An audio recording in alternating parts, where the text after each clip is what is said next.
Humanianity, a new religious call. Humanianity, religion for us all. Humanity, now we all can see. Humanity, how much better we can be.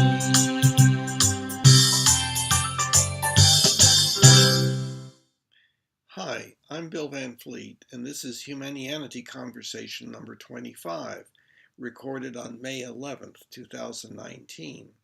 It is the first recorded conversation with Julian Yocum, who, having an interest in and education in philosophy, has recently become familiar with and interested in the Humanianity concept. We discussed in great detail the nature of the Humanian Ultimate Ethical Principle and the nature of Humanianity itself. A special focus was on the relationship between Humanianity and religion, and the question as to whether Humanianity is just a new religion or is a movement occurring within religion, that is, within many of the religions to a greater or lesser extent. We also discussed the question of the presence or absence of an objective foundation of the HUEP, and whether, if it is arbitrary as opposed to legitimized in some way, it is an example of psychological egoism. The discussion was very helpful in its exploration in depth of these issues. Okay. Can you see me and hear me? I can. Can you see and hear me? Yes. Okay. So I think we should be all set. Great, great. Okay, so as I was saying, we had poor connection before, and so we abandoned that and starting again. So the idea was for you to kind of give some idea of where you are with regard to understanding of the Humanianity concept and your ideas about it, and any challenges you have or questions you have, and any other kinds of discussions that we might have that would help us both to become more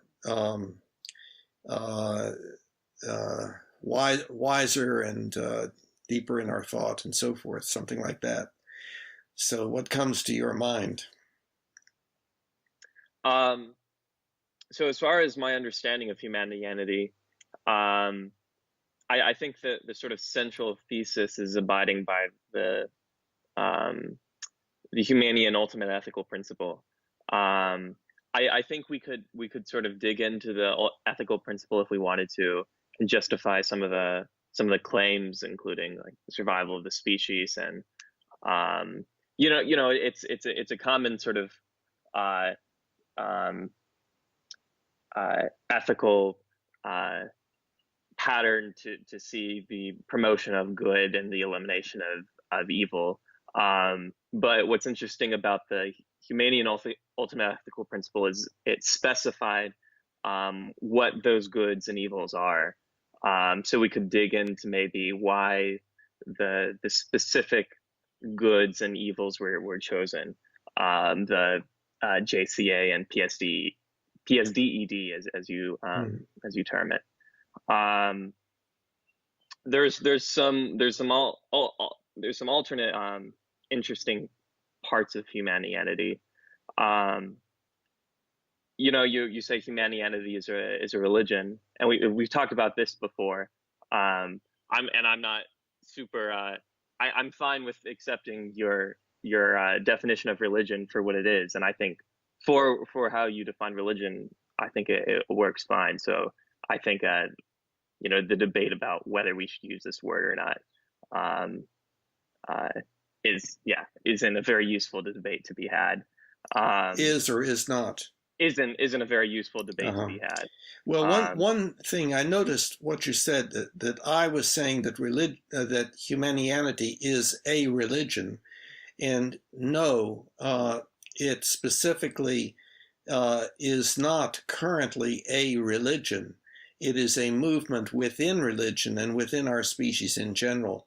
And that's an important concept. The last Humanianity conversation with Mike, we had a prolonged and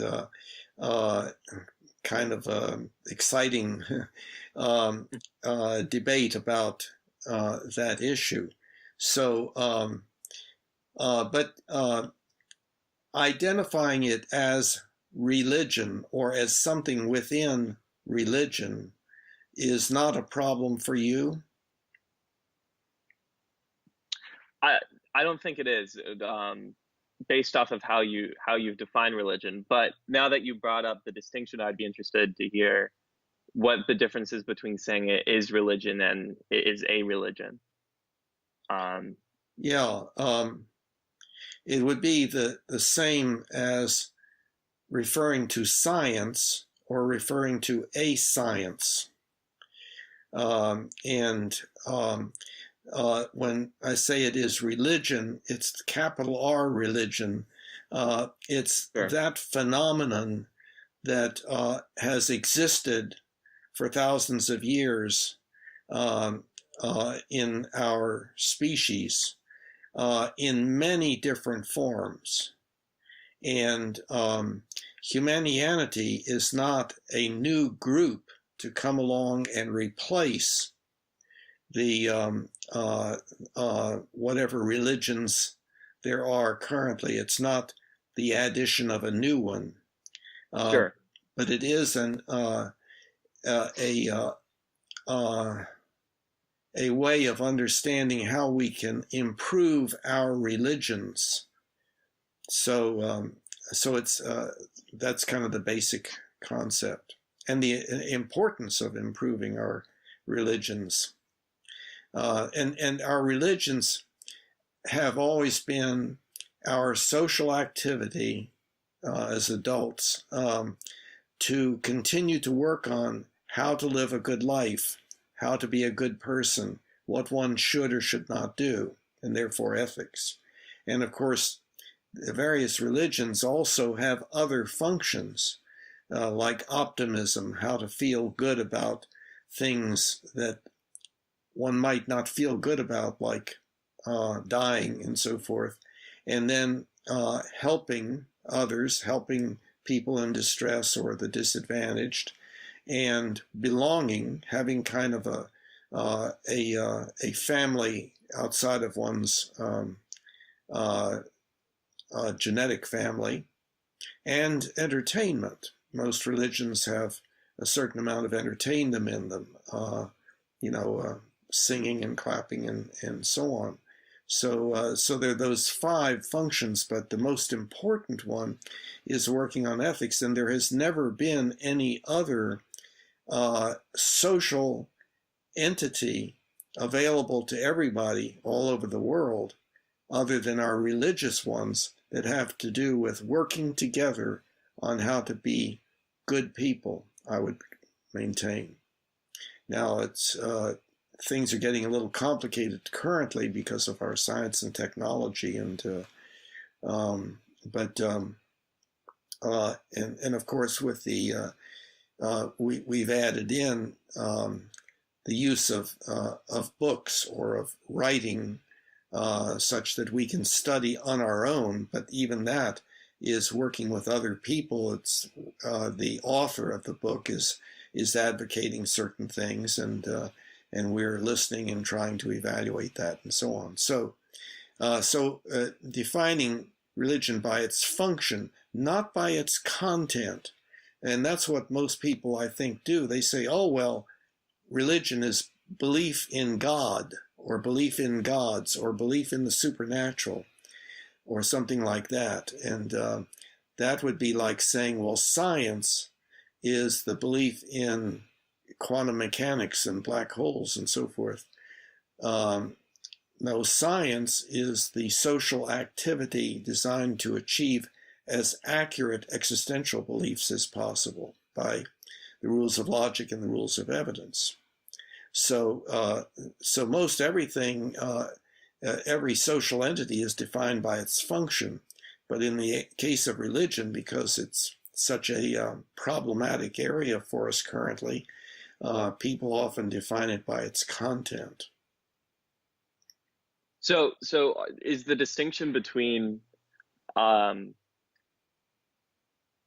an ethical philosophy and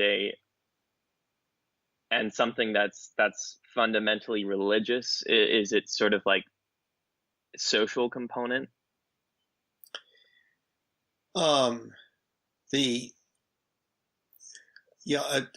People have, to a greater or lesser extent, their basic ethical philosophy, but sure, our religious activities are, among other things, and most importantly, our working together to improve our basic ethical philosophies. And so, if we that's what makes the distinction between the ethics and the religion, the working together, the social cohesion, the ability for it to be like a movement and Well, yeah. Well, see, we learn those sorts of things. We learn ethics in early childhood. We learn what we should and should not do. Stop hitting your brother. Don't throw your food. Clean up after yourself, et cetera, et cetera. We learn what we should and should not do. But then we grow up, and as adults, we have to continue working on what we should and should not do. Should we recycle or not? Should we go to war or not? Should we have the death penalty or not? Should we ourselves, when we are angry, just go ahead and engage in hostile behavior, or should we not? Should we live the way that we really want to, which would be like maybe a three-person marriage, or should we not? And so forth. And so there are all of these things that need to be worked on as adults. So it's a continuation of the process of developing a basic ethical philosophy. So is there something religious then about ethical socialization, and would that extend to the socialization that occurs in early childhood development? I'm not sure how to answer that a little. I think the wording is maybe a little unclear or something like that. But maybe this will help. We have existential beliefs, which are beliefs about existence, about what exists or has existed or will exist in the future, and how it works. But then we have our ethical beliefs about what we should and should not do. And those are based, of course, on our existential beliefs to a great extent. We have to know or have some idea as to what is likely to happen if we do this versus if we do that. But then we have to make a choice. Well, which of those things should we do? And so that learning what we should and should not do is a part of being a social animal, and it begins shortly after birth. And it's a continuing process. We're always trying to work on how to be a better person, figure out what is the right thing to do, and so forth. I think my question stemmed from the fact that we've been sort of like working to develop like a distinction between just a sort of like ethical philosophy and something that's religious. And as I understand so far, that religion has a sort of a social component, or it socializes people in an ethical dimension, right? And that's where my question came from then, is in early childhood development, as you brought up, people like young children are socialized to behave in certain ethical ways. And my question is, there's something religious about that then, if the previous logic I laid out is consistent with what you were saying? Well, now, of course, we have to be careful, because this is the word religious. It means certain things to many people that is not implied in what you're saying, I believe. In other Right. I'm trying words, to be as consistent with how you are describing religion as possible. yeah, okay, Yeah. yeah. Uh, I would say that that our religions are social entities where, as adults, we work on trying to be as good people as possible. It has no sharp boundary. And when we say as adults, of course, we know that we actually extend these social activities downward into religious um, into social activities for children, like Sunday school and so forth. We do that to a greater or lesser extent. Some not at all, and some it's a major part of the of what's considered important. So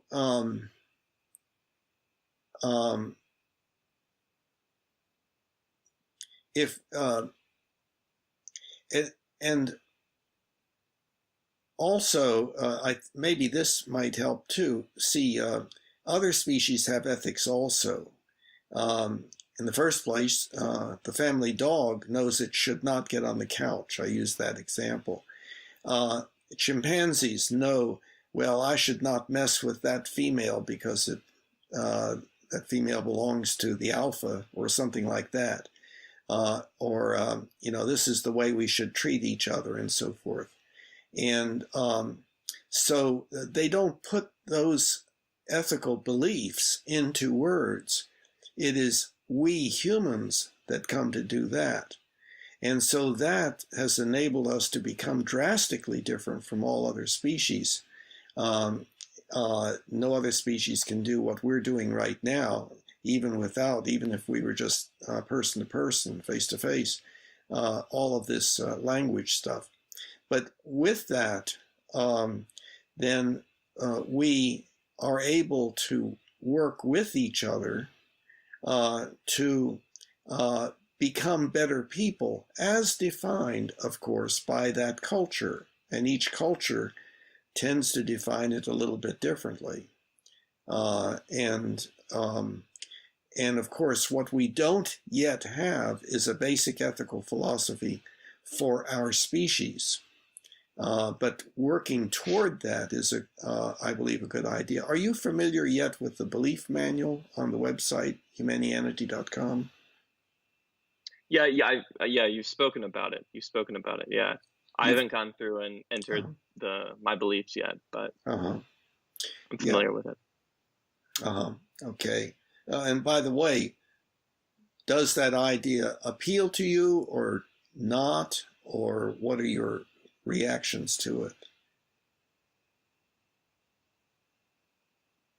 Well, first, I'd like to ask your intention behind it, and then maybe I could respond.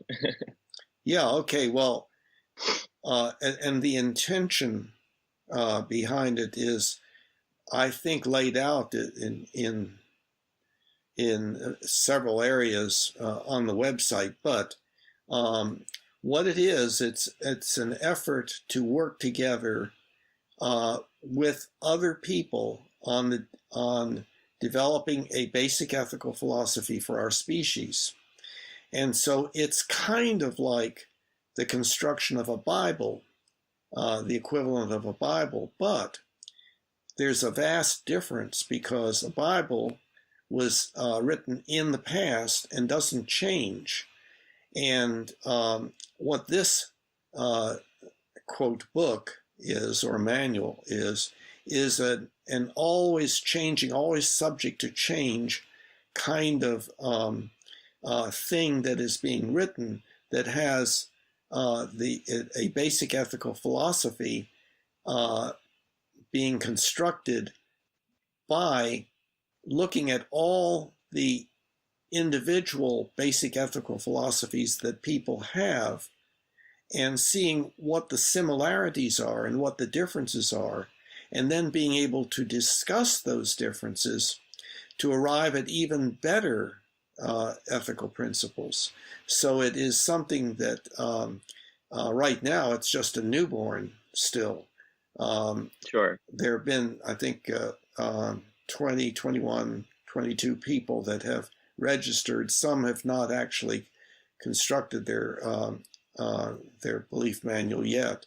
But anybody who does that, for instance, if you construct your belief manual, you can compare it with mine and see what you and I agree about, what we disagree with, whether a particular ethical principle you agree with and I disagree with, and then we can discuss in the forum, well, why? And we can work on developing a better one than the one that is under consideration.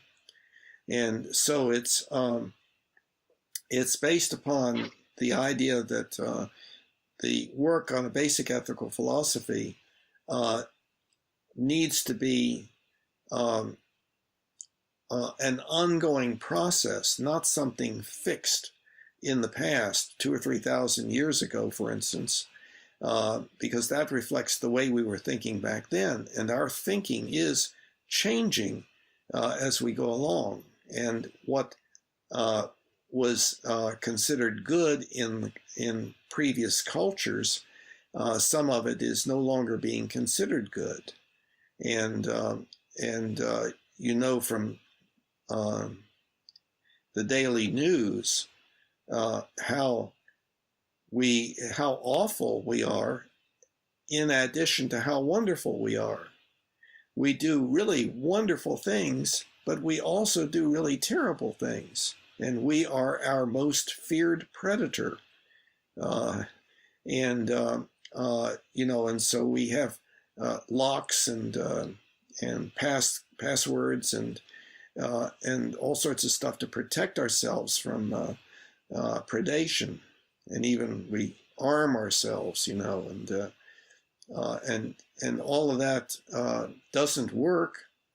We continue to most of our suffering is brought about by what we decide to do, or at least is contributed to by what we decide to do. And so if we change the things that we decide to do and make them better, we can eliminate an enormous amount of pain, suffering, disability, and early death. But we have a long, long way to go to do that. Yeah, I think I'd say that regarding the belief manual, I think the most important part as far as change and development is concerned is discourse and conversation and debate and all of that sort of thing, which is what we're doing right now. Yes. Yes. I think the belief manual is good insofar as that it sets a sort of clear place to start from. Yeah, that's right. A sort of consensus of where we're at currently, and then build on the shoulders of giants, as it said. But I think the key part is that it's nothing without the discourse and discussion and debate. Yeah, and what it says is it is a tool. Sure. And it's so for instance, if you develop a primary significant other relationship, then whoever that is can construct a belief manual, and the two of you can compare it to see what you agree with and what you disagree with and so forth, and that can enhance the depth of that primary, that significant other relationship. Sure. See, so it can be at all different levels, and wouldn't it be great if our leaders, put their belief manuals in so that we could see, what ethical principles they were adherent to or believed, were committed to, and so on. So it has lots and lots of potential, but it is still just a newborn. Sure. Um, getting to a point from our conversation before the belief manual, I had a question. Okay. Just to really try to understand what humanity is and what's religious about it. Would you consider any philosopher, any ethical philosopher, uh, and the practice of that ethical philosopher somehow engaging in a religious activity? Would you say, like, would you consider, I don't know, Immanuel Kant, for example, when he philosophizes, he is doing something religious fundamentally? Using using this definition of religion, which Right. is probably many people would say, well, a philosopher who was atheistic was not engaging in religious activity, even though the philosopher was attempting to work on ethical principles and so on. And again, I'm starting from how you're defining religion. I'm Mm-hmm. saying from how you're defining religion, how would you consider that question? Well, yes, I guess I would. This is a person who is engaging in religious activity in that he or she is advocating for ethical principles, advocating through some communication medium, and then people indeed can take that, let's say, a book, and study it and say, well, he's got a good point here, but I don't know about this here. What do you think? And so forth. And so it is a way of participating in the development of our basic ethical philosophy for our species. And so you could say that it was religious activity. I don't know whether that would be of help to somebody in some conversation. And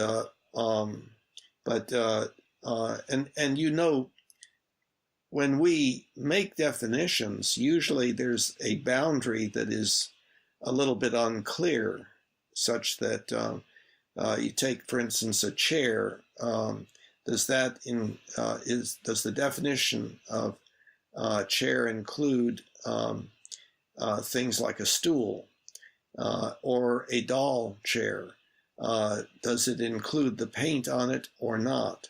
And so forth. And so one would have to, if it were important, one would need to clarify, yes, the definition would include that, or no, that would be outside the definition.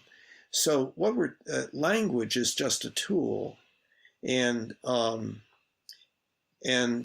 so when we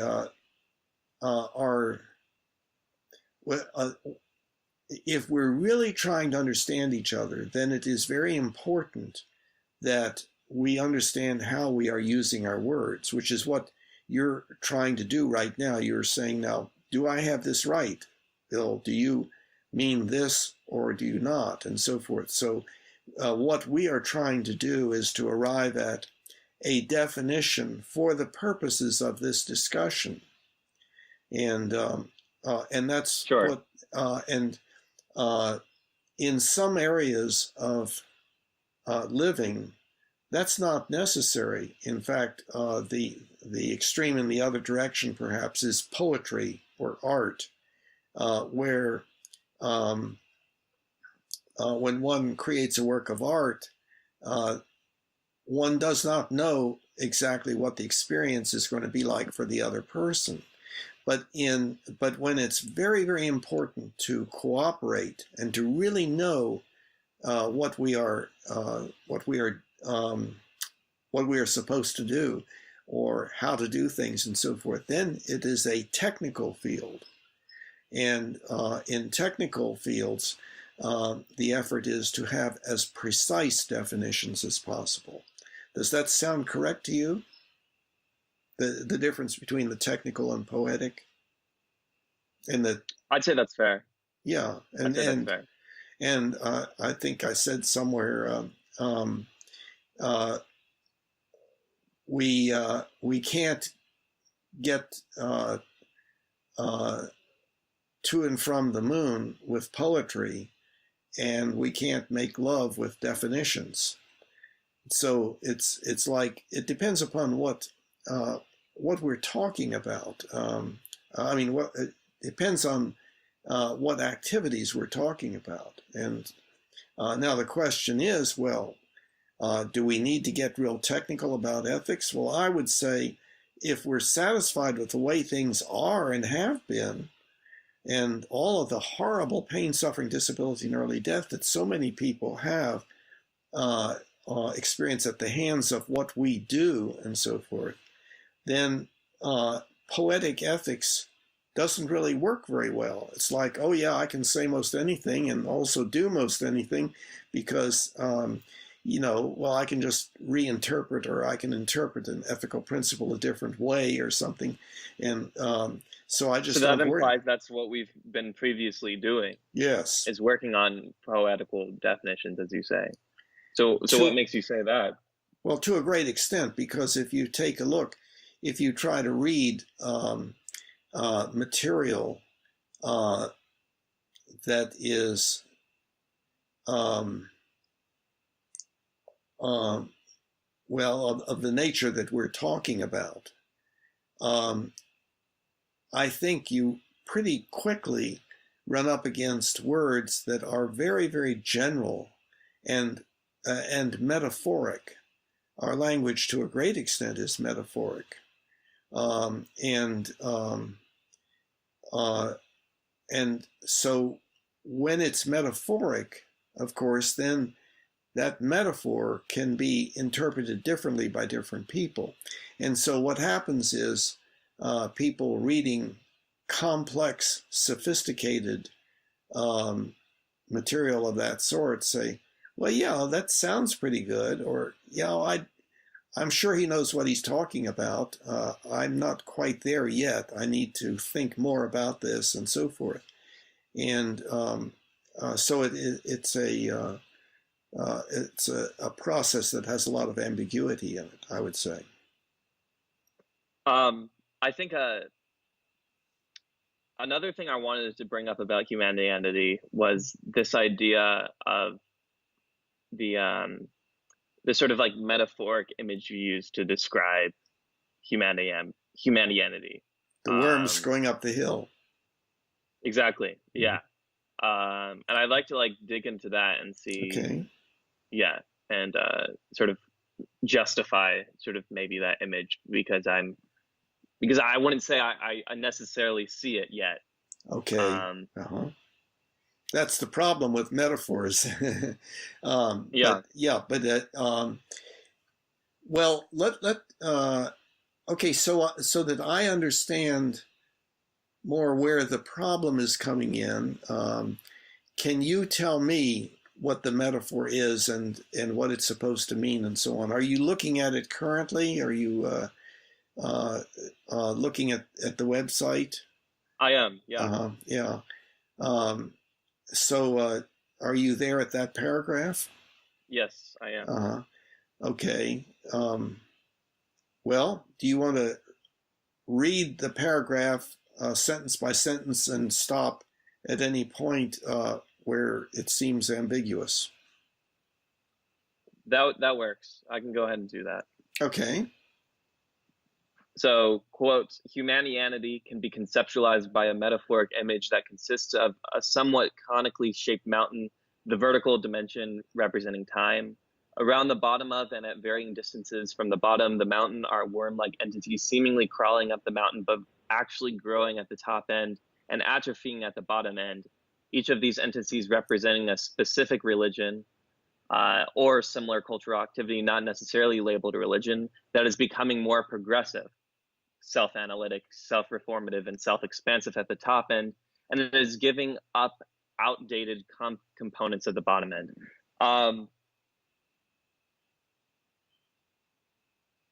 Okay, I think maybe it's this next sentence that I want to dig into. Okay. As this movement within these entities occurs and the entities eventually approach the top of the mountain and therefore come closer to each other, they tend to merge. And when all of them have done so, they will finally become Humanianity, the religion for humanity. So it's that sentence I think I want to dive into. Two parts, I think. The first part, maybe three actually. One, what gives you a sense of believing that there's an end point, a top of the mountain, a peak of the mountain? Second, what makes you believe that our religions are converging around that peak?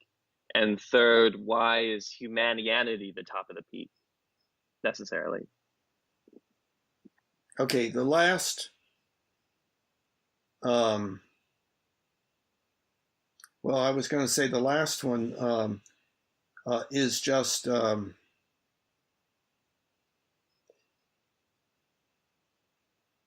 it's speaking to the issue of that currently Humanianity is not a religion, but that the statement, the tagline or whatever it's called, you know, on the website and also on my T-shirt, is Humanianity, the religion for humanity. And obviously that does not exist currently, but in a sense what it is, it's advocating for that. It's advocating for a coming together. Now, you're saying, what makes me think that we will come together, right? That's one of the questions. Am I right or not? Well, what makes you think that we are coming together? Like our religions today are merging in a way. Okay. And which was the first part, what makes you think that there is some peak of the mountain? But before we even get into those, based off of the last thing you were just saying, doesn't the fact that Humanianity is the religion of humanity imply that it is a religion? If not, you know, even if it's the ultimate religion, wouldn't that mean it is a religion? What this metaphor is saying is that Humanianity will be a religion, the religion, only at that point. But currently, Humanianity is just a movement within the religions and within our species in general. It's a change in the nature of our ethics. So Humanianity is both the ascending impetus of religions as well as the peak of the mountain? Well, ascending impetus, I'm not sure about that terminology. Probably so.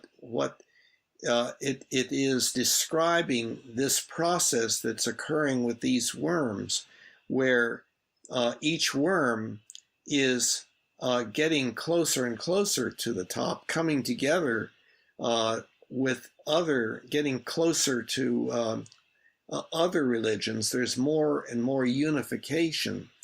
But now, one thing to clarify, it's this process, I make the point that it is very, very early. It's very early in an exponential change. And so it's hard to see at this point. And so my way of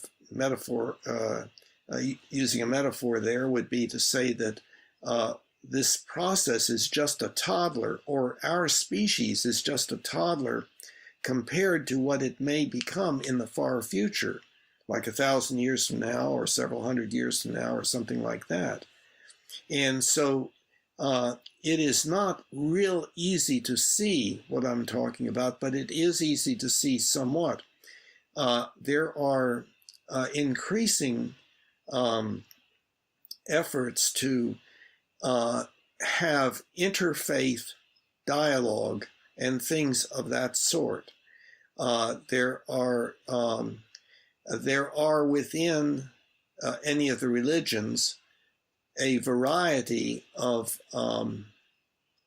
beliefs on the part of individuals within those religions with regard to the general theses of the religion. For instance, within many of the religions, there are some people who are atheistic, even though the basic description of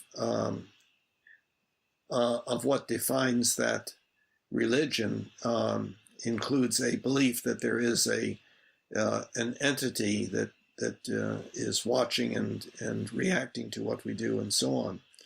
So, but some people do not agree with that, even though they continue and are active in their religions. And then we see examples not necessarily accepted, for instance, within Christianity.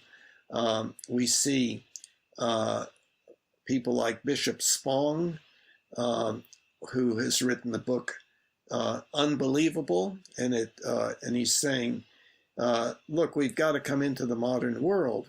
Some of the stuff that is in Christianity is really just not believable.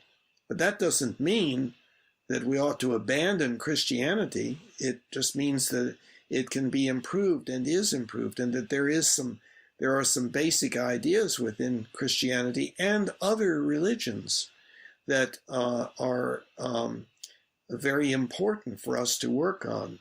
And that's there are specific things about that. With just a quick reference to the fact that many religions talk about the importance of love. And they're not talking about love in its usual definitions. What they're really talking about, I would maintain, is stopping the tendency to fight, doing something about our tendency to develop anger toward each other and to fight with each other. And because that is one of the big sources of pain, suffering, disability, and early death for us. So let me ask this. Yeah, go ahead. So if these religions, well, I guess I have two questions. One, what you describe the process as humanianity, the upwards trajectory as some manifestation of humanianity and that sort of thing. Well, let's clarify. All that I'm doing is putting a label on something that I believe is important to talk about, something that is happening. That's all that is happening. It's the example that I use. We're on a safari and we all of a sudden see this animal going across that we've never seen before, and we want to study it. Well, the first thing we do is put a label on it so we know when we're talking about it, so we know what we're talking about. Well, so this animal that I have put the label humanianity on is this movement that is occurring where we are beginning to come more and more into the modern world with regard to our ethics. We're giving up some of the things that we believed in the past, like that women should be under the domination of men and so forth. Our religions at one point supported the idea of slavery, but we're moving away from that. Again, would you say that humanianity is one of the worms ascending the mountain? Oh, no. Why not? Why not? Because that would mean that humanianity was a religion, just one religion among many. No, this is the process, this is the movement upward of all of these worms. And it's happening more in some than in others. Perhaps some, kind of hunker down and say, no, we're not going to change at all. And they are considered to be more fundamentalist. And then they're, and sometimes they break off from others, and then I think may tend to atrophy, although there is an appeal for fundamentalism. The authoritarianism in them is appealing to us because that is very strongly built into our basic hominid nature. I mean, it seems difficult for me to believe that it isn't one of the worms, in the sense that it feels very much like, I don't know. I feel like Humanianity feels like a movement, not in the sense of a process of all of them moving together in this upwards trajectory, but the development of a single worm, maybe that has shared components of the other worms, but nonetheless a worm that is being developed by, setting the basis in the belief manual, discussing, which is probably the upwards trajectory is through the process of discussion and reason, I'd say. Mm-hmm. But through those, moving that worm / movement upwards in an upwards trajectory, right? But I don't see where the basis is to say that it is the movement, or is the process itself of all of them. I mean, I understand that you say you want to call it something, but to call it Humanianity, I don't know, it seems a bit confusing, because Humanianity seems to be something else, right? Well, what does it seem to be?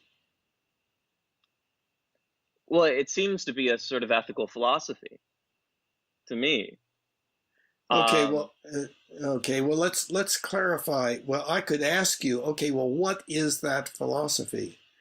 See what to be Humanian means. It's a characteristic of yourself. It can be to greater or lesser extent, and to be Humanian means only one thing by definition, and that is a commitment to live in rational consistency with the Humanian Ultimate Ethical Principle. But fine, and to be utilitarianism, to be a utilitarian is a utilitarian would be to live in consistency or in belief with the central thesis of utilitarianism.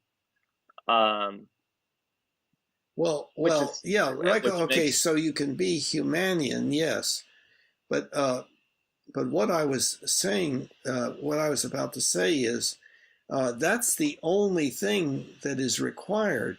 That you by definition, it's by definition that you're committed to trying to live according to the Humanian Ultimate Ethical Principle. But there are all sorts of opinions as to how to do that, and those those opinions can vary widely. So there's no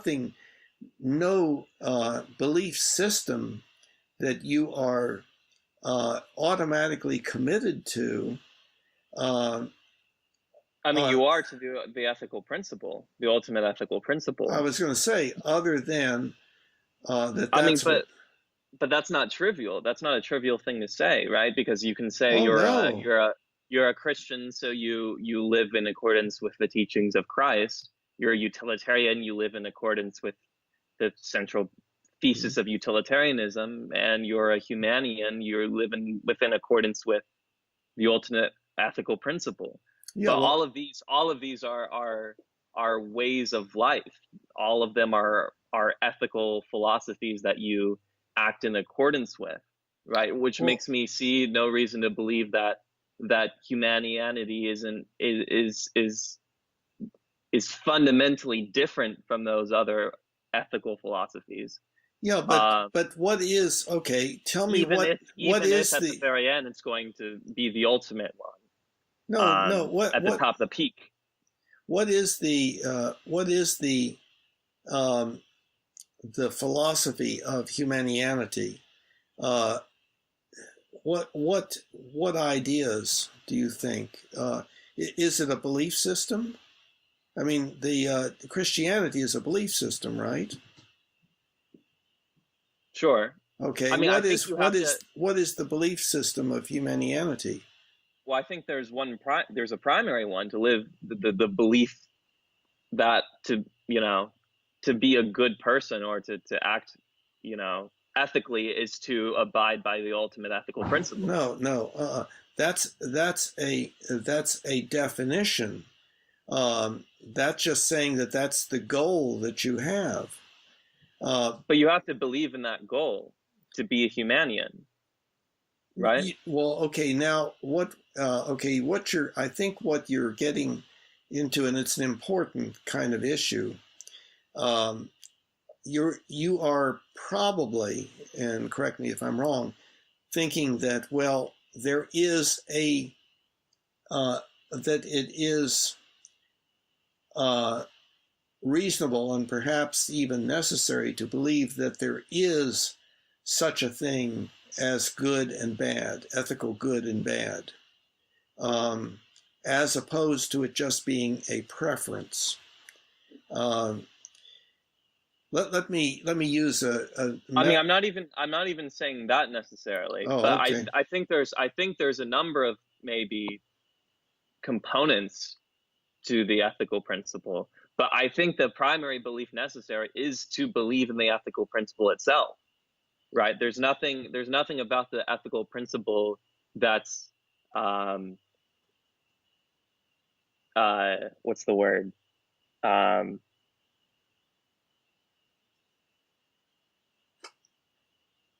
I can't think of the word, but that is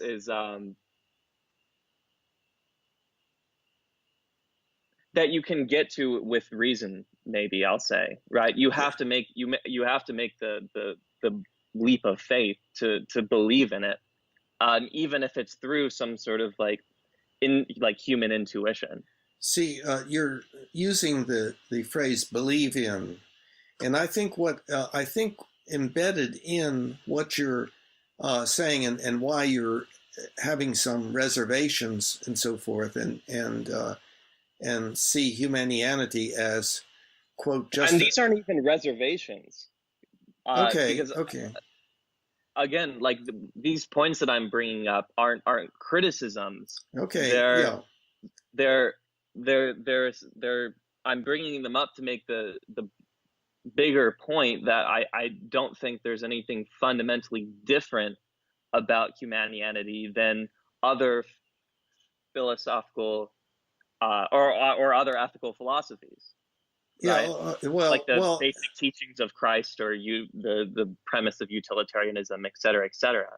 Yeah, but see, I think again you are seeing Humanianity as a specific set of doctrines or of ethical beliefs or something like that. Or at least one, right? Well, again, yes, I believe that what we're dealing with is the issue of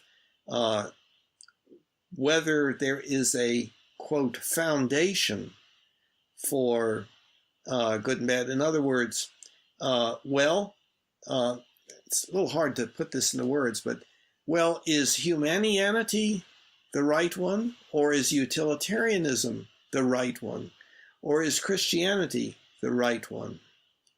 And what this gets down to is the question as to whether the ultimate ethical principle is something that exists to be found, or is a either correct or incorrect ultimate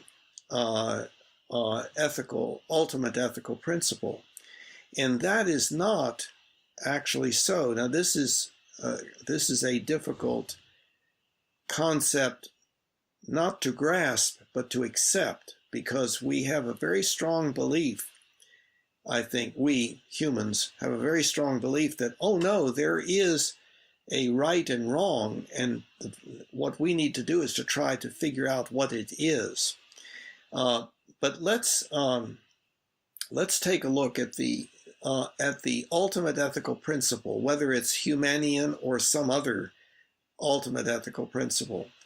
Ultimate means that it cannot be legitimized by an even higher ultimate ethical principle. It is the ultimate one.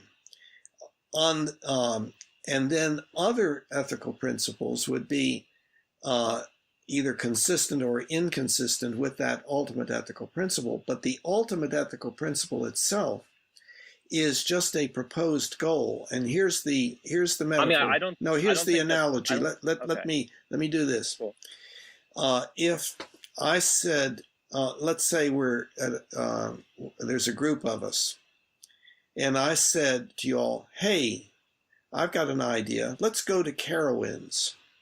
I propose that we go to Carowinds. And everybody said, yeah, that sounds like a good idea. Okay, then if we're going to do that, what should we do? Who should drive? How many people should be in each car? What should we take with us? How should we communicate, et cetera, et cetera. But the basic thing is, hey, would you like to go to Carowinds? I would like that.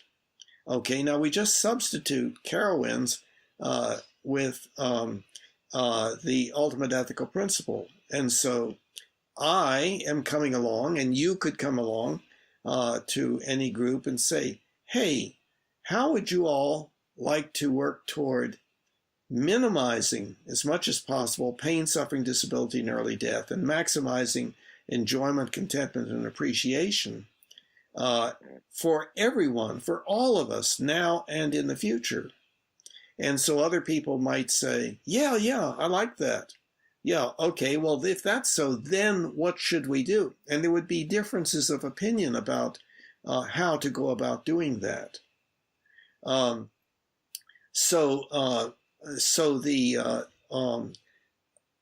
the ultimate ethical principle is a goal that we have agreed that we would prefer as opposed to some other goal, a goal of causing as much pain, suffering, disability, and early death as possible, or something else.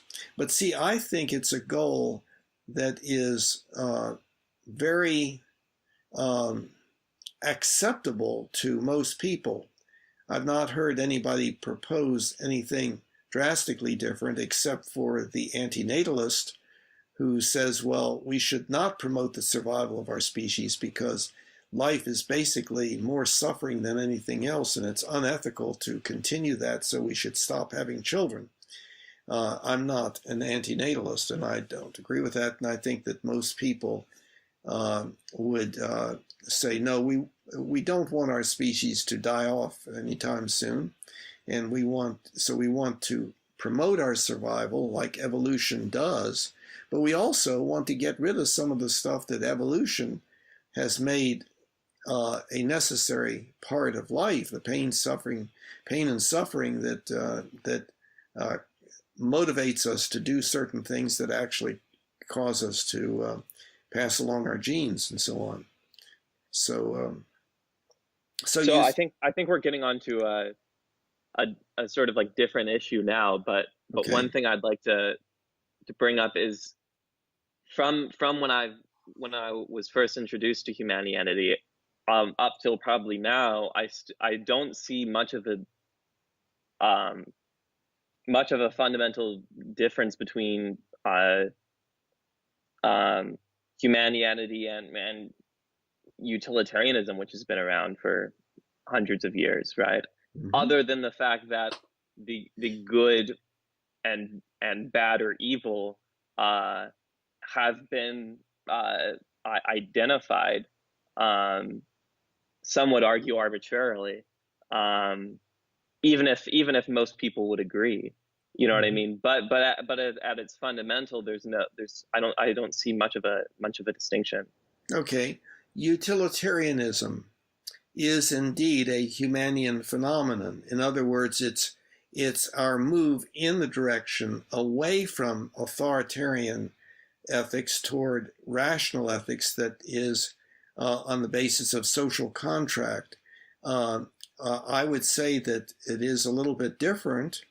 Utilitarianism, I think, does not show as much concern for the minority as possible.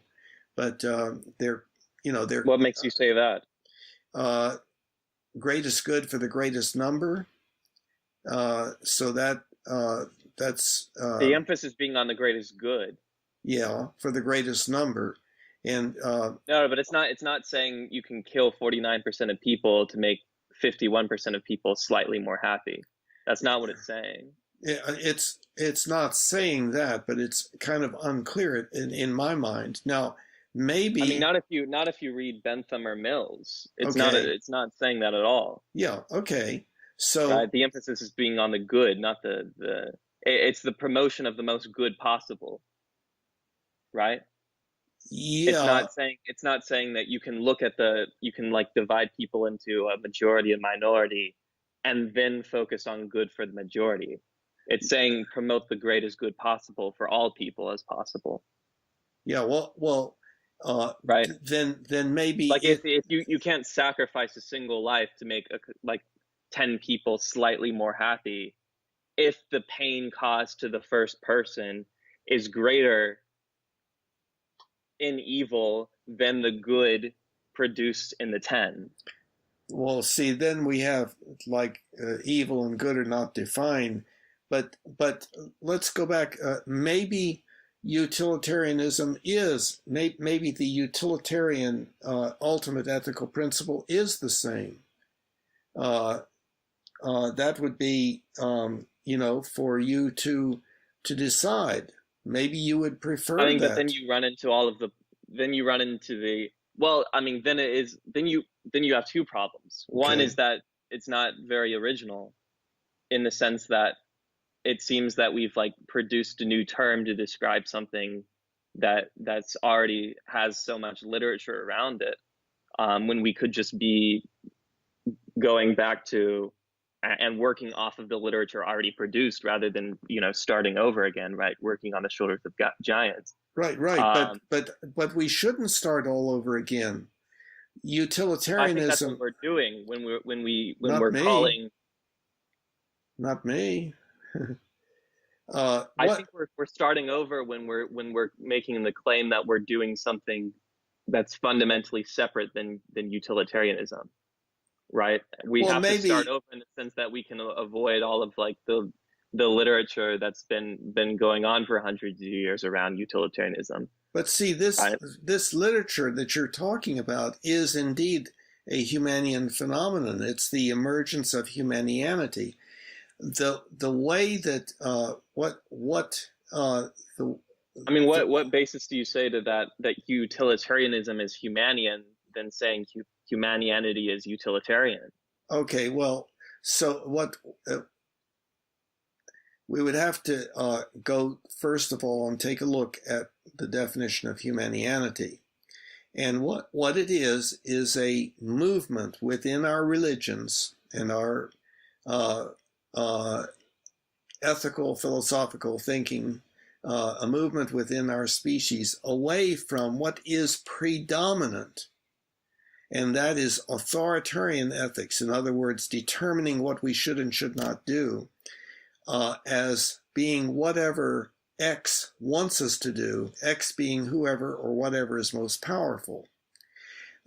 To a different kind of ethics, which is the ethics of the social contract, where we work out a contract among ourselves that is by everyone, for everyone. It's not superimposed on us, and it's for the benefit of everyone. And there are lots of ways that is emerging, and utilitarianism is indeed a way. If it's identical with that, if that's what utilitarianism means, then indeed utilitarianism is humanianity, and maybe Well, it is consistent with utilitarianism if when looking to the central claim of utilitarianism, you draw the conclusion that the best way to promote it is through like a social contract type ethical philosophy or movement or religion, or et cetera, et cetera. But that's no different than Humanianity in the sense that you would also have to justify the movement away from authoritarianism, like you just described, under the Humanian Ultimate Ethical Principle. So, wait a minute, justify. What do you mean justify? like if the movement away from authoritarian ethics isn't consistent with the ultimate ethical principle, then we ought not do it. Right? Say it again. I'm sorry. Right. Movement away from authoritarian ethics is only right insofar that it's consistent with the Humanian Ultimate Ethical Principle.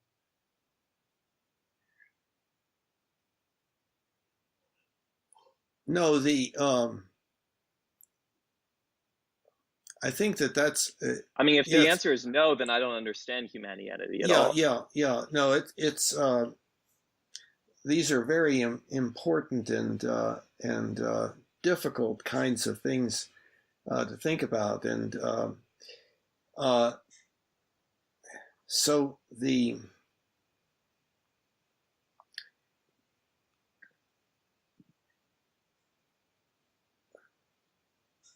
Yeah, let's see. Maybe if you could repeat your sentence again. Let's delve into it a little bit more. So these other claims that you're making about like what Humanianity is, right? Well, okay, wait. Okay, stop there. I'm not making a claim. And maybe it depends on what we mean. I'm saying that we humans are moving away from authoritarian ethics to rational ethics based upon this something like this Humanian Ultimate Ethical Principle. And I say, or something like it. I mean, that's just an empirical observation. But if we want to go the next step and say that is good, you can't. Then we have to. That's right. You can, but you would have to look to the Humanian Ultimate Ethical Principle to justify that. That's what I mean about, I think embedded in this is you're looking for a foundation. You're saying... Is that not the ethical principle, the ultimate ethical principle? That is a matter of preference. It is not something that the ultimate ethical principle is not something that is true, and we have to just find out that it is true or something like that. It is just something that we agree to. It's a shared goal. And what there's a part of us that says, well, yeah, but is it right?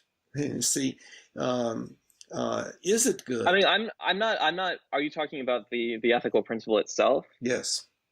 Yeah, that's not what I was saying. I was saying, okay, let's say we're Humanians. Okay. Right. Let's say we both think the right thing to do is to act in accordance with Humanian Ultimate Ethical Principle. Not think that the right thing to do is, but agree that that's what we want to commit ourselves to doing. Is that okay? How about the right thing is to act in accordance with the ultimate ethical principle? Or yeah. Is there? Would you agree with that?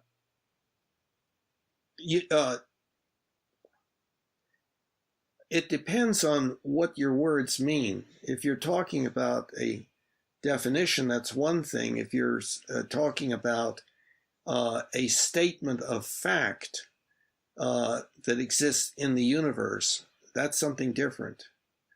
All I'm saying is what it means to be a Humanian, right? It means to be a Humanian is to believe that the right thing to do is to act in accordance with the ultimate ethical principle, right? Namely, Not we should exactly. do that which No, will promote blah, not blah, blah. no, not exactly. Because the way that you're stating it, it's like, well, there is a right thing to do, and I believe that right thing to do is such and such. Now, am I correct or not? Now, that's foundational ethics. That's like, well, there is a right thing to do or not, and we can be mistaken as to our belief as to what that right thing is to do. But Hold what? on, is humanity not the not making the assumption that the Humanian Ultimate Ethical Principle is the right thing to do? No, no, it is not making the assumption that it is the right thing to do. It is the commitment to live according to it. It is the wanting to organize. It's just like going Why to else would Carol's. you commit to act in accordance with it if not See, to yeah, act see, or to be yeah, doing the best thing, the most right thing, yeah, the most righteous thing? yeah, that's right. So again, what we're dealing with here, it's a very important issue, and it is very difficult for people to accept this. That the ultimate ethical principle is just a matter of preference. It's hey, yes, that's what I want to do, and there may be many different reasons why the person might want to do it, but it's not like it is the right thing to do. See, so you're looking at, well, we've got, I think, you're saying, well, we've got ultimate ethical principle number 1, and ultimate ethical principle number 2, and ultimate ethical principle number 3, and so forth. Now, what we got to figure out is which one of those is the right thing. And no, that's assuming there is a right thing. And instead, the ultimate ethical principle is just a matter of preference. That's what we are faced with. Although most people will say, no, there is an objective right and wrong, and we have to discover it. But nobody's ever done that. They're all different opinions about what the right thing is to do. I mean, the fact that, you describe humanity as a religion. Not as a religion. As religion, excuse me. Humanity is religion, right? And you say that in the descriptively accurate sense that it is human activity, the primary purpose of which is to help individuals formulate, understand, and apply fundamental principles regarding the best way to live their lives, i.e. a basic ethical philosophy, right? I mean, if it's a basic ethical philosophy, right, or to develop, a basic ethical philosophy, that's saying that, right, what we should be doing is to act in accordance with the good, to do what is right, right? And if you're a Humanian, if you're a Humanian, then the best thing to do, the most right thing to do, is the Humanian Ultimate Ethical Principle. No.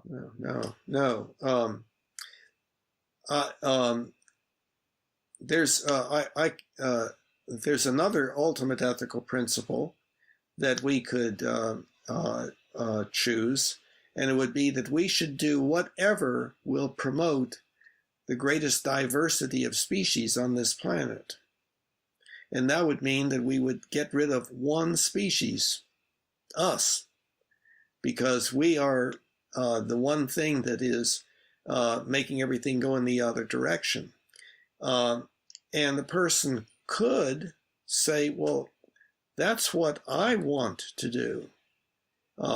Promote maximum diversity of species on this planet. And that means, yes, get rid of this one species that's ruining everything else. But then that person wouldn't be a Humanian, would he? No, that's right. That's right. And so we could use another label for that. And so right. I mean, I don't disagree. I'm confused about what you're disagreeing with in what I'm saying. Okay. I think that you are saying that there is presumably a correct ultimate ethical principle. And we have to just find it. And maybe the utilitarians found it. Or All I'm trying to say is that if you are a Humanian, then the correct principle is the Humanian Ultimate Ethical Principle, or what is right is acting in accordance with the Ultimate Ethical Principle. Well, those were two different sentences. The first one kind of, I think, implied again that it was a foundation to be found, as opposed to the second one. The second one says the way that we will consider what is right and what is wrong is whether it is consistent with this Humanian Ultimate Ethical Principle. But that doesn't mean... Would you agree with that or not? Well, that's what I choose, but I'm not saying that that is the right answer. That's not the right... That's not... Because there's no right answer. Is the right answer not the Humanian Ultimate Ethical Principle? No, there is no right answer. There is just what you and I and other people choose because that's what we want. This is the difficult concept. Well, then it doesn't seem like an ethical philosophy. You see. Okay, yeah, because wait, so wait, hold on. Before we go further with that. Sure. Is there anything right about the Ultimate Ethical Principle? Is there any sense of like morality or good or any of those sort of philosophical claims associated with it? Well, the answer, or is it very simply human preference and the achieving of human preference? Human preference. And I know so then it wouldn't seem like an ethical philosophy then. No, the ethics has to do with what we should and should not do in order. But that's not what Humanianity, from what you just described, is attempting to do. Yes, it is. Well, we probably have different meanings. We're probably not understanding each other right now. This is an important issue, and it is an extremely difficult one. We tend to think, we humans, most of us tend to think that there is objectively a right and wrong ethical set of ethical beliefs, right and wrong. I mean, I don't think this is about like the objective subjective morality debate, right? Even if we don't ascribe to objective morality, which I think we both agree from one of our previous meetings that we don't ascribe to. Even if that's the case, even if you're a subjectivist, you can still say that something is good, right? Well, wait. What is it? First, what do you mean by subjectivist? Someone who believes that morality is subjective. Okay, what does that mean, that morality is subjective? Let's just make sure that we are on the same page here. I'd say that it would mean that humanity, that ethics or morality have no meaningful existence outside of the human mind, or the human understanding. Well, now, chimpanzees have ethical beliefs about what they should and should not do. The human part wasn't necessary. Then a consciousness, then a thinking mind, or not even thinking, but then a mind. Yeah, well, there we get into the mind-body problem and stuff like that. But we don't have to go that route. That opens up a whole thing. Are you familiar with the mind-body problem book? Its existence, that it's free to everyone, and you know how to get there and so on. It's on the website. Okay. So that, although I don't think the mind-body problem is especially important for the conversation we're having now. Well, it is embedded in most of the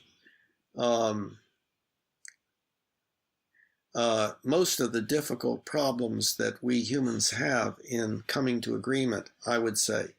But we don't have to, I agree that we don't have to move in that direction unless we're making significant use of the word mind and so forth, and then that opens up a whole bunch of stuff. But we don't have to do that. As I understand it, the mind-body problem is a sort of metaphysical question. Well, what does that mean?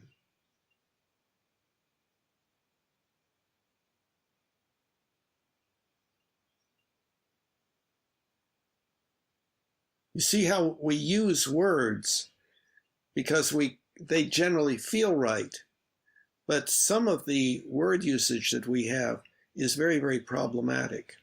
Well, I think I'd say that it means that to be considering the mind-body problem is to be thinking about the nature of the existence of the mind and its relationship with the body. That is the way that it is perceived and thought about. If you read the Mind-Body Problem book, you will have an entirely different way of thinking by the end of it. But I'm not suggesting that we go down that path. We could at another time maybe, but that would take us away from this. Sure. We're talking. Let's go back to what we were talking about. Then. So I think the fundamental thing that we are talking about is whether there is an objective right and wrong that we have to work to try to figure out and discover, as opposed. Well, I mean, again, I wouldn't even necessarily say that, because the point I was making was that I don't think that even before we got into the objective subjective morality thing, I was making the claim that the conversation we were having isn't necessarily relevant to that question of objective or subjective morality, right? Like, you don't have to be someone who ascribes to moral objectivity to say that something is right or wrong. You would just say that's only right or wrong in the mind, in the human understanding. But then again, that's fine, but that's not the debate we are having. Well, no, but you asked me, I believe that you asked me, well, is the Humanian Ultimate Ethical Principle right? Did you not? Sure, but that doesn't imply an objective morality. Yes, it does. Think about it. You're saying. I mean, not if you believe in subjective morality. Well, wait. Right? Okay. So you're asking me, do I think there is an objective, right and wrong, and that it happens to be the Humanian Ultimate Ethical Principle? I wasn't asking that. Okay. Then maybe I have misunderstood you. But it is coming across pretty clear to me that that's what you're asking. So let's back up and see if we can formulate the question so that we're both on the same. Well, let me just clarify. I think what I mean when I ask, whether this is right. Okay. Or let me clarify what I don't mean by that. Okay. I don't mean that it's some objective statement of absolute morality, right? I'm not making that claim, right? I believe that we can, if no matter whether I don't think it's an issue if we believe in subjective morality to say something is right. right? We would just say that it is right in our subjective perception of rightness or wrongness, right? But that being Yeah, so, well, something can be right under both objective morality and under subjective morality, which is why I'm saying that objective subjective debate isn't even necessarily relevant. We need to back up. Okay. Let's start again, because I Sure. wanted to say something, but I didn't get a chance. And Okay. so let's. Can you formulate your question again, so that we can?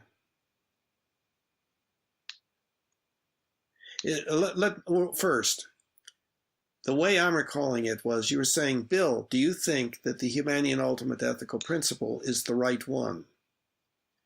Now, maybe I'm wrong. That wasn't what I was saying. Yeah. Okay. Yeah. Okay. Then can you formulate the question Because again? that question would be implying something like an objective morality, but that wasn't what I was asking. Okay. All I was saying was I wanted to verify the statement, right? Almost the definitional statement that to be a Humanian is to believe that the right thing to do is to act in accordance with the moral, or with the Humanian Ultimate Ethical Principle. Okay, now I would say no, that's not exactly right. It is one's commitment to the ultimate ethical principle. In other words, this is what I should do. I should do that which will promote not only the survival of our species, but also as much joy, contentment, and appreciation as possible, and as little pain, suffering, disability as for everyone now and in the future. So let me clarify. Let me rephrase then. So it's not enough what you're saying. It's not enough to just believe that it's the right thing to do to act in accordance with the ultimate ethical principle. To be a Humanian, you also have to follow through and commit to acting in accordance with the principle to be a Humanian. Well, is that right? It is your, but there was something in what you said, part one of what you were just saying, that wasn't quite right, but in my mind. But it is the commitment to try to do that. Okay. And by the way, there's the Humanian prayer. I don't know whether you ran across that. It's on that first page. It's fairly far down. I'm trying to find it. Yeah, I see it. Oh yeah, I've seen this before. Yeah. And so I don't know whether it would be useful to go over that or not, but it could be because it will give a flavor to what we're talking about. So do you want to read the prayer? I mean, I don't see the relevance to of the prayer to what we're saying. Yeah, and I have the prayer in front of me. Okay, and I do see the relevance because it's talking about the state of mind of the Humanian. What I see. Well, for other people that may be... all right. Okay, I'll read it.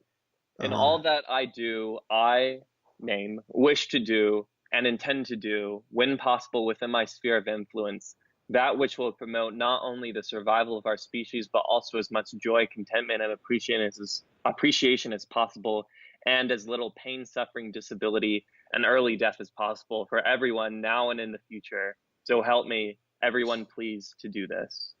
Yeah, or so help me God and everyone. And but I think you left out one part. It's intend to try to do, right? Right. And I think So the important part of this is to point out that to be Humanian is to wish to do and intend to try to do. Right. Like that chunk is what is what I think you wanted to point out. Yes. That makes the state of mind necessary to be Humanian. Yes. Is that fair? Yes. Okay. Yes. So all right, let me back up a little bit and rephrase. I don't think I was trying to although that does clarify what a Humanian is, I wasn't what the greater point I was making wasn't necessarily relevant to what a Humanian is. So let me rephrase. Okay.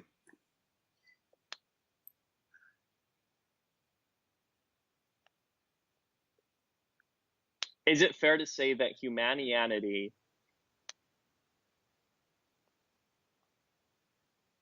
is making the claim that what is right is the ultimate ethical principle?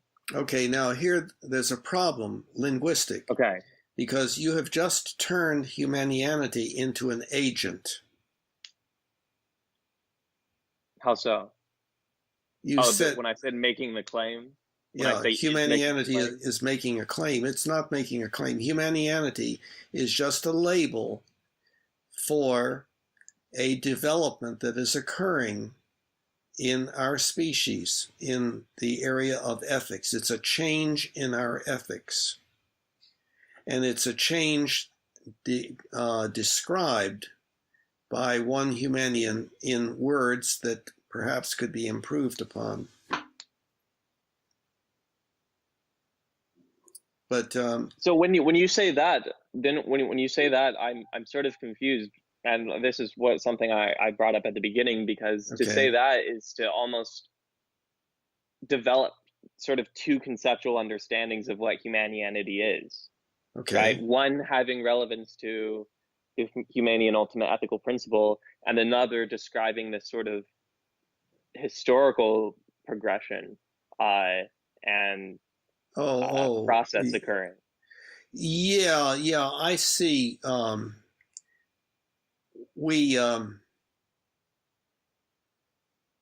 There is I don't think it is a significant problem so far. I mean, maybe I will become convinced of that, but it's like, in the first place, it is very customary for words that we use to have like more than one meaning, that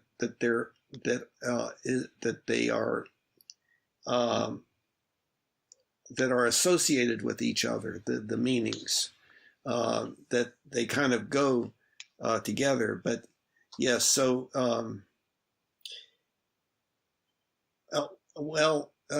but I'm not sure. I think in this case, Humanianity is being used to describe two completely separate things, though.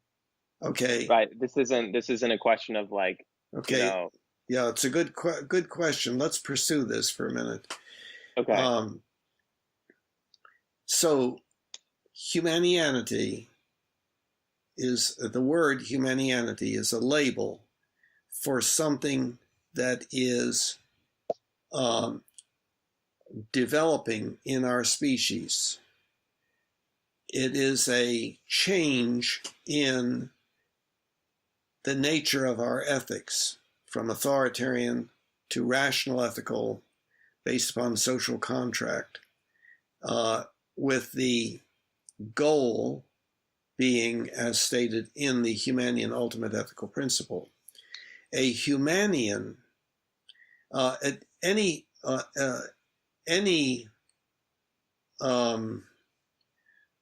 social entity can be more or less Humanian. That's not correct. Any human social entity, individual or group, can be Humanian to a greater or lesser extent. And what that means is this change that is occurring in ethics can occur within a group. It can occur within an individual. And so that change is we're calling Humanian. If I say I'm Humanian, it is my way of letting you know that I have moved away from authoritarian ethics toward rational ethics based upon a social contract that is based upon the goal that is outlined in the Humanian Ultimate Ethical Principle.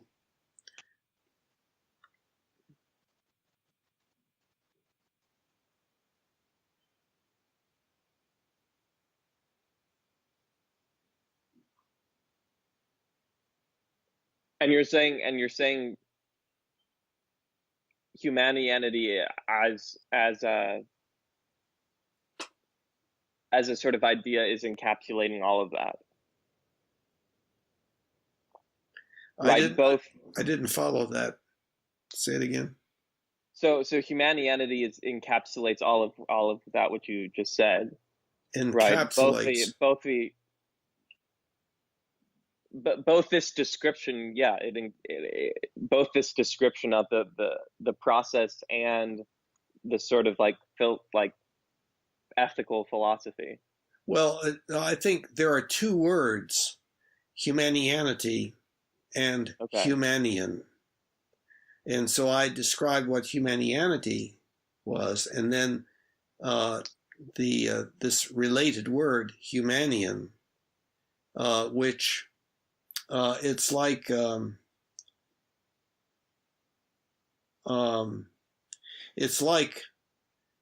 there is a thing that we consider to be height, and then in a specific case, the person may be short or tall. I'm not sure that that's a good analogy, but I think so. In other words, well, it probably would be something more like that there's an entity, tallness, and then you can say, well, this person is sort of tall, and this person is really tall, and this person is not tall at all. They're short. So this is to say that it's possible to say that something is more Humanian than ultimate, yes, something else. Yes. Yeah. Okay. Well, I'm fine with that, but I'm getting at really trying to understand like humanianity itself and what it means, what humanianity means. Okay. Right. What the word means. Right. Right. And what it's talking about. Yes. And again, I'm still trying to understand how. And there is, you have pointed out that it complicates things.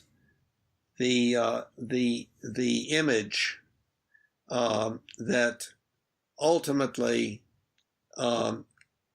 when all the religions have met, and in other words, there's unification, then that will be the religion of humanity, and that religion can be called humanianity.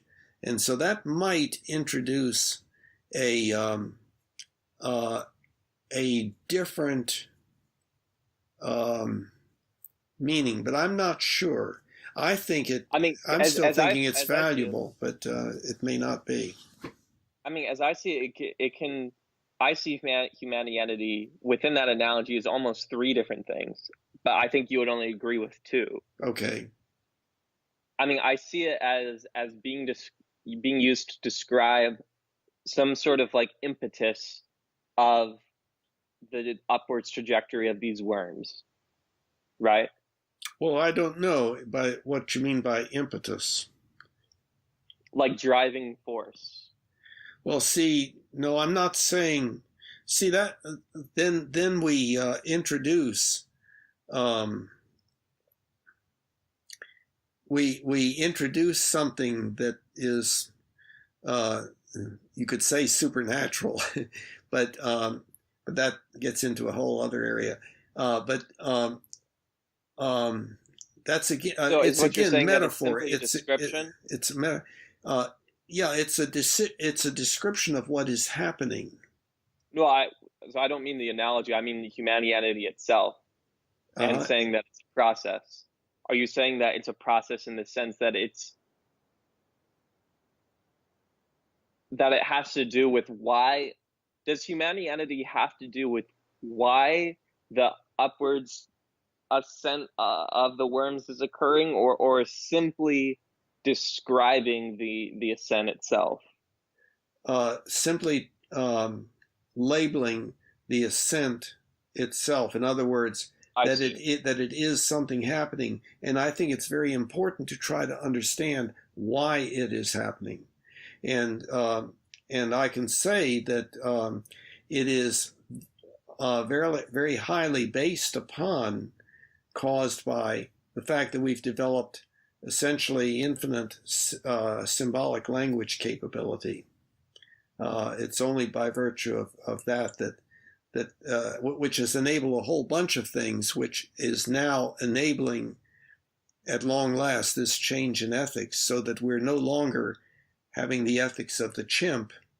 We're developing, we're not very far along, but we're developing a different kind of ethics than the ethics of the chimp. Okay. All right. So now that we've clarified that, let's take a step back to what I was saying. Okay. So I still see it as three things. First, a description of a process, right? The process that we just outlined. Second, and this is where I think you would disagree, as one of the worms ascending up the mountain. And third, the peak of the mountain.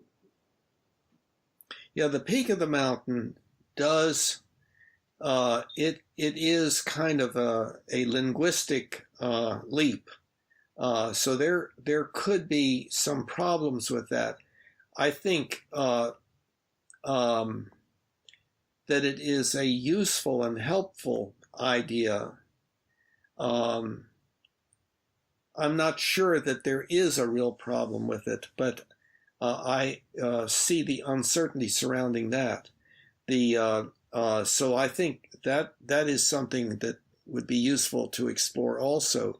But number two, that saying that humanianity is just one of those worms, that would be incorrect. Now, Charlotte Humanianity, which is an organization, could be considered one of those worms. But that's a particular group, and there's a Gaston County Humanianity, which is so far continued to be inactive, unfortunately. But and then there could be multiple ones. You have been to Nova Social and the humanism group and so forth. Any of those groups could be considered to be worms going up the mountain, if indeed there is some kind of evolution. There is diversity of opinion in those groups. We have seen that, and it may be that one could say that some people there were more Humanian than others. I mean, I don't know if it's fair to say that the worms, that the only thing that is worm-like in this analogy about humanity is the social organization itself, right? Because I think if you look at the other worms, it's not as though, let's say, the worm of Christianity is the church or the social organization of Christianity. Yes. Right. It's deeper than that. Right. I agree with that. And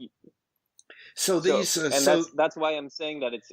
I think it would be unfair to the analogy to say that the quote worm of humanity it ends at the social organization. I think it encapsulates the philosophy itself, the ethical philosophy, just like the case of, say, Christianity or any other religion or any other ethical philosophy. I've gotten a little lost in what you were saying, but I understand that there is a source of potential confusion in a discussion that like we're having currently with when talking about, well, Charlotte Humanianity is an organization.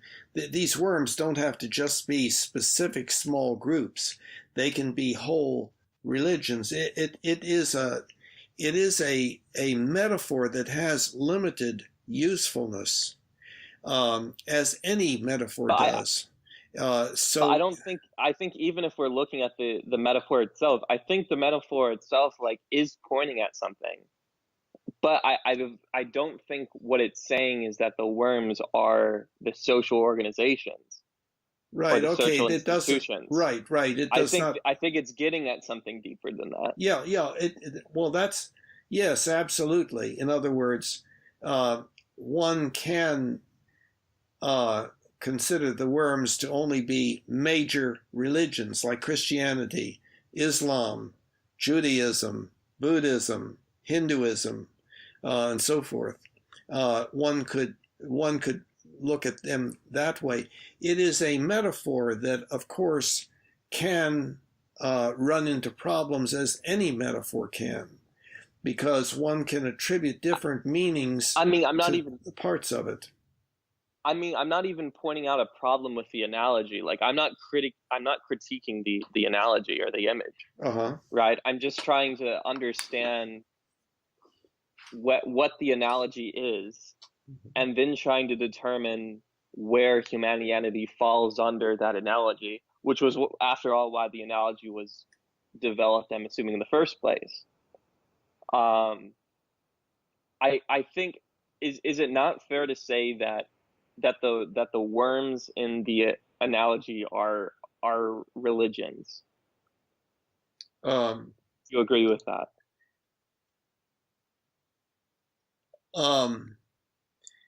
As it points out that some of those worms would not self-identify as religions. Sure, but I'm sorry, religion as you define the word. Yes, social activities where the primary function is working on how to be a good person, to live the good life, et cetera, yes. Well, then is humanity not religion in the same way? Humanianity is no, it is not an organization, and it says that on the website. It says so religion has to be organization. Well, no, okay, that's correct, but again, Humanianity is this movement in this direction, but there are a lot of specific examples that are mutually contradictory to each other. Different ways that people are moving away from authoritarian ethics to rational ethics and so forth. However, I don't think that there's a whole lot of difference. And like you were pointing out, utilitarianism sounds kind of close to the Humanian Ultimate Ethical Principle. Right, and as I mentioned, the only difference would be taking the what is good and picking what those goods are, like clarifying the actual terms of or components of good and the components of bad or evil. Yeah, and this gets to an important part that I think is addressed in the website and also in book 2, which is not a real good book compared to 1 and 3.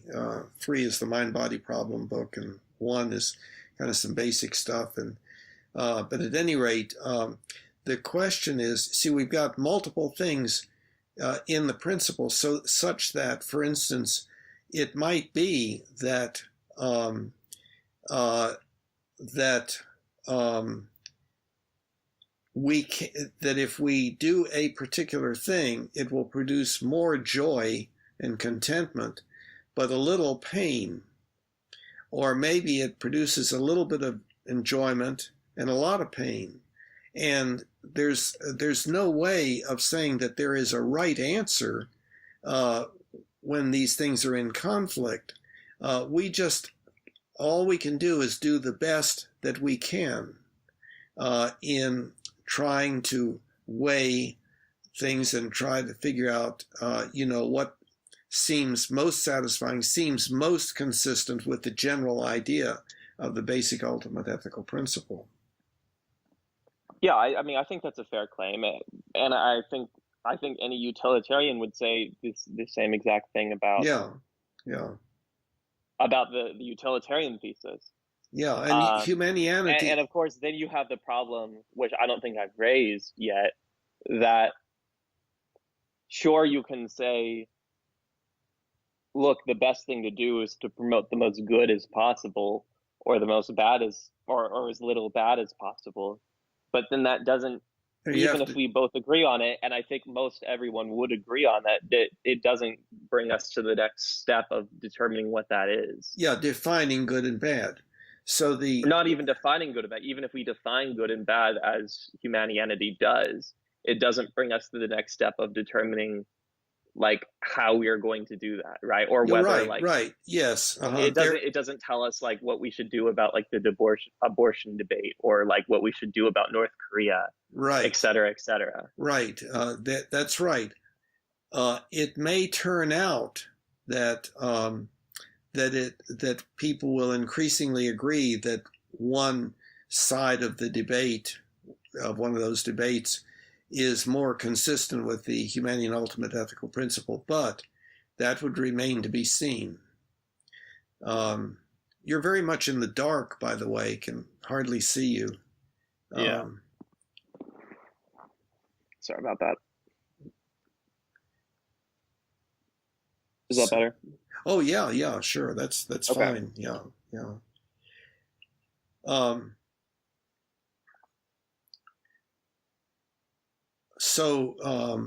So number 2, namely that Humanianity is one of those worms, would mean that the worm next door was not Humanianity.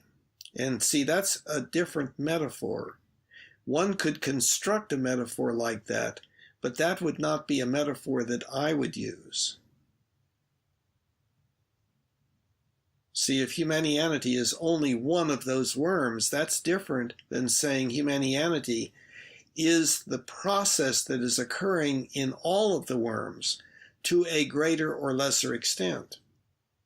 So one can change the metaphor. One can do that. The difficulty here is the fact that most everyone would agree with the Humanian Ultimate Ethical Principle. Well, that's just encouraging. Like I think that's encouraging. Yeah, but I don't think many people would disagree with, producing as much joy, contentment, and appreciation as possible, and preventing pain, suffering, and disability and early death. Right? I don't think many people would disagree with that.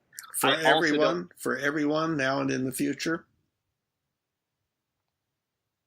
Yeah, I think it's sort of like a human intuition, right? Which is probably how the ethical principle came about in the first place, through human intuition. Now you've introduced a very problematic term, intuition.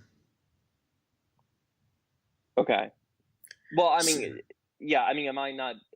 Of course, you could say it's not a human intuition. It's more of a socialization that occurs. Well, it is a commonly occurring wish. Let's say it is a. But how do wishes arise? Well, all sorts of ways. We have a basic hominid nature. Hunger comes up, thirst comes up. All of our different wants come up, and this is coming up by virtue of our awareness that we are arriving at, that we can do better than chimp ethics, that we can actually live a far better life than we have ever lived on this planet so far. That we don't have to keep killing each other and robbing each other and raping each other. Here's an interesting point that brings us yet into yet another different point. Are you familiar with the idea of psychological egoism? There is, I think that is a very problematic term as far as specific details as to what has been assigned to that phrase. No, you could clue me in on that. Right. So it essentially is the position that psychologically, we at our very core, we are all we do only that which will tend to be in our self-interest, right? Okay. Even if we go to the soup kitchen, right? The fundamental psychological reason we're doing that is because it gives us some sort of pleasure out of it. Okay, yes. And this comes up with a very problematic term, which you haven't used, but it's similarly used, the idea of being selfish. And sure.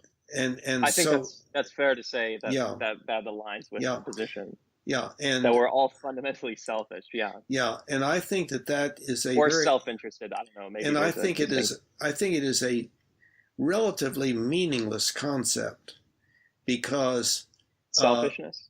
Yes, I think it's very problematic and very mean. And let me explain why.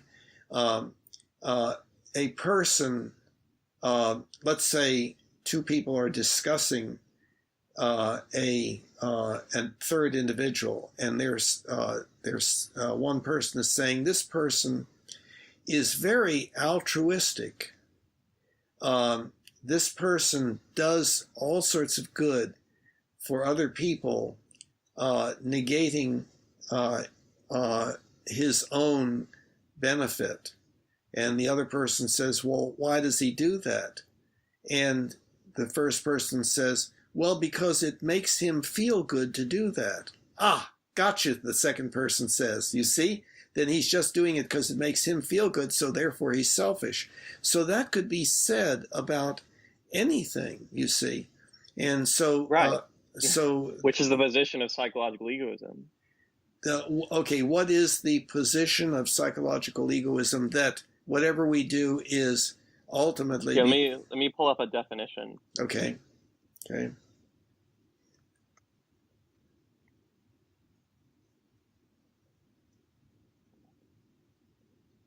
Psychological egoism is the thesis that we are always deep down motivated by what we perceive to be in our own self-interest. Yeah, okay. The problem becomes what is meant by self-interest. So, for instance, if something makes one feel good, then that would be in their self-interest. Now, right. It might be that the feeling good would be would bring about other stuff that was not desired by the individual. So it would be a matter of competing desires. But that, yes, sure. the way but at its base, it would be desire. It would be self-interest. Well, what we can, I think, to call it self-interest is somewhat problematic. It is a more fundamental way of looking at things to say that we have motivational states. We have hunger, we have thirst, we have sexual drive, we have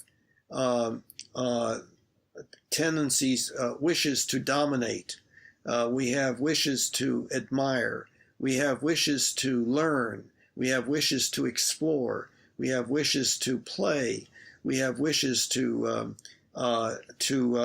be accepted by others, we have wishes to become more educated, we have wishes to do good for humanity, and so forth and so on. And so we have all of these motivational states, some of which are relatively simple like hunger and some of which are very complex social motivational states. So and many of them ultimately being a part of our basic hominid nature, like our wish to be looked up to rather than be looked down upon, and that leading to the whole fashion industry, where people fix themselves up in multiple ways to look good rather than look bad, and so on. And that's a part. I mean, all of what you're describing, I think the psychological egoists would say are motivators, or the motivators of human action. Well, yeah, yes, they are right. Motivations of human action, and but or see, the motivations of human action, the psychological egoists would say, right? And that they are, well, they're saying at their base actions of self-interest, well, even if it has a side effect of altruism. Well, the problem is the term self-interest. So, for instance, the alleviation of hunger, we could say, is self-interest. In other words, the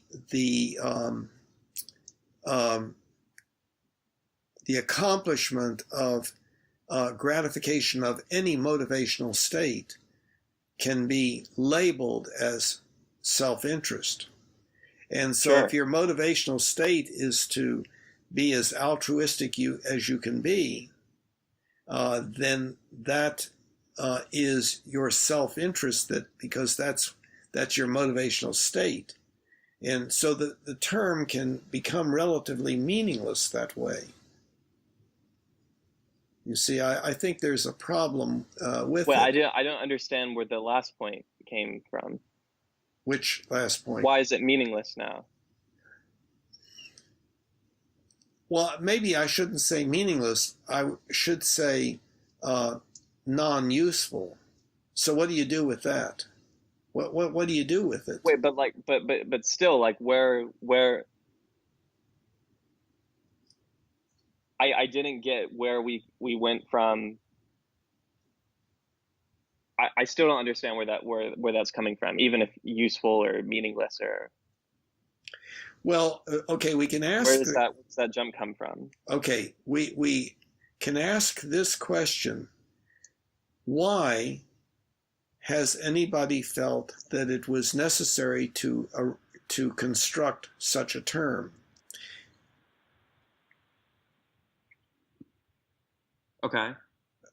You're now. This is going. If you don't use earplugs, it's going to mess up the sound badly.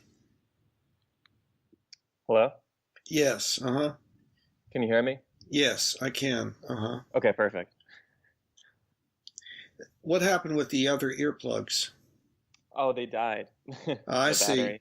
Okay, well, maybe what we could do, we've been at this for quite a while, for about 2 hours, I think, and maybe we could have our next conversation take up where we left off, because I don't think. Perfect. Yeah, I don't think we're going to solve anything, any of these problems in this conversation. Maybe the next one. That's right.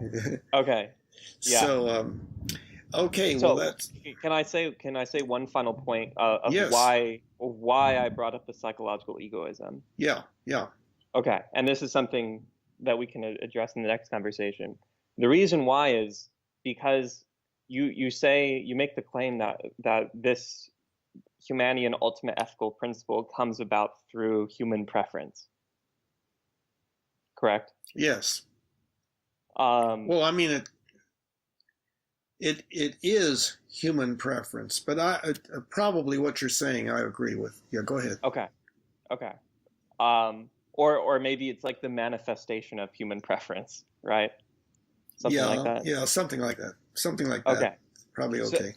So the idea is that although we might say that this ultimate ethical principle is good, if we're going to make the claim that is out of human preference, then we have to be careful about that, especially when we look at ideas like the idea of psychological egoism, right?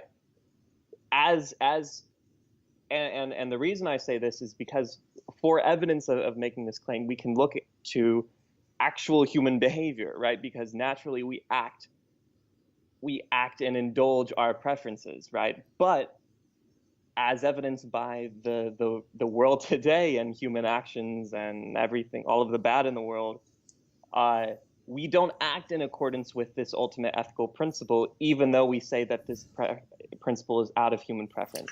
And maybe an explanation for that fact is psychological egoism, right? Because our preference, even if we can say through reason, our preference is this ethical principle. In reality, it's something more self-interested than that. No, I think that there is a better way to look at that, and you might want to look, on the specific intro part of the home section under ethics and so forth. That is addressed, but at any rate. So what you're pointing out is that our ethics doesn't work very well, and that's absolutely so. Chimp ethics does not work very well if, by working, we mean reducing pain, suffering, disability, and early death, and so forth. And well, the point I'm raising is that it isn't really human preference. That we have all sorts of motivational states, and they compete with each other. And the ethical sense, the motivation to do that which one believes is the right thing to do, is relatively weak and varies considerably. For some, it's extremely weak, and for some, it's extremely strong, and then all in between. And then maybe you could say that the Humanian Ultimate Ethical Principle arises out of the preference of one of these motivational states, namely the altruistic one. Not altruistic one. It's just it is a statement of those motivational states. I want as much joy, contentment, and appreciation as possible, and I want as little pain, suffering, disability, and early death as possible, and I want it for everyone now and in the future. Yeah, but will you always act that way? No, that's so why not? Because sometimes a motivation that competes with that is very strong relative to the strength of the ethical sense. Absolutely. Sure. Yeah. So if you review, but I think it's not that if you follow the other motivation, it's not as though you're not following your true preference, right? Which is the one that's developing this Humanian Ultimate Ethical Principle. You're simply following maybe an alternative preference. Yeah. Or you're pursuing an alternative motivation state. You're saying your true preference. I don't know what that means. We have multiple preferences. For any particular thing we do, there may be 20 reasons why we do it, and some of those reasons, some of those reasons might be good, and some of them might be bad in our judgment. But that's exactly my point. Okay. Right? And maybe only one of these preferences that lead us to the Humanian Ultimate Ethical Principle, right? Some sort of altruistic preference. Right, because there are clearly other preferences that do not lead us to the ultimate ethical principle, which are probably the source of all of the PSDED in the world today. Yeah. Right? So ethics. To say simply that the Humanian Ultimate Ethical Principle arises out of human preference. Yeah. Okay, I think that would be right. It is just one of our motivations, and it competes with others, and sometimes others win.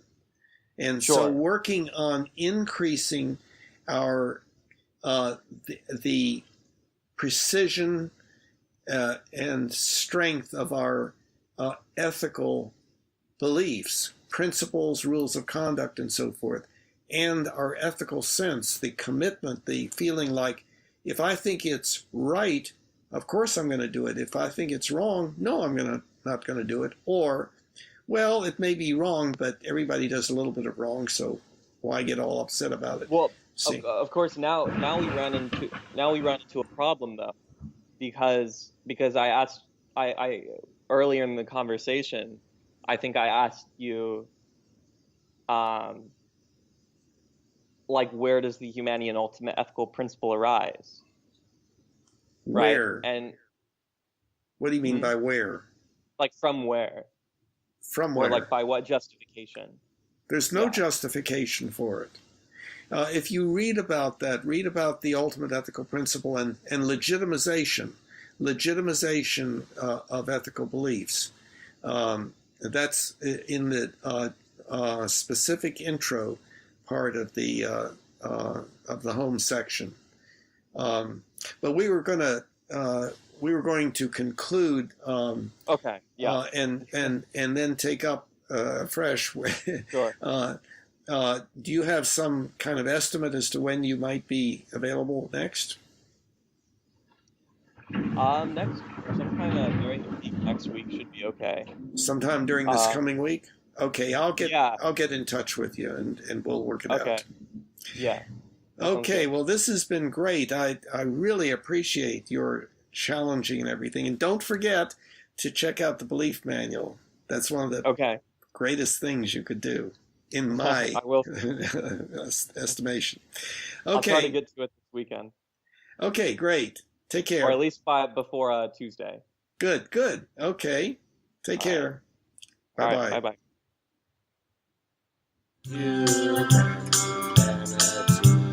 Now we all can see humanity,